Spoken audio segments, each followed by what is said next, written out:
Mae'r cylchgrawn ffilmiau Cine Magazine yn rhoi adolygiad o'r ffilm Thank You for the Rain. Ac yn yr adolygiad mae rhywun yn darllen geiriau cry fel hyn.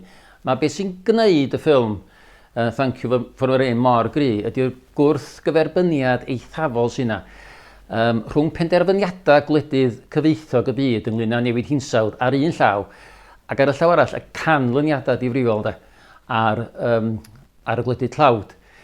Mae'r bachgen sy'n ffilmio Kisulu, mae'n ffarmwr yng nghefn gwlad Kenya, dyn tlawd. Mae'n cael ei wachodd i siarad yn cynhadledd COP21, cynhadledd newid hinsawdd yn 2015 yn Paris. A mae'n mynd yno fod disgwyliadau anhygoel bod gwledydd cyfeithog y byd yn mynd i wneud penderfyniadau o blaid y gwledydd tlawd ac i rwystro ac i roi terfyn gobeithio ar newid hinsawdd. Dyna'i freuddwyd o.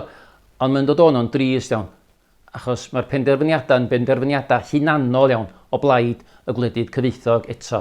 A'i sylw fo wedyn wrth fod yn drist.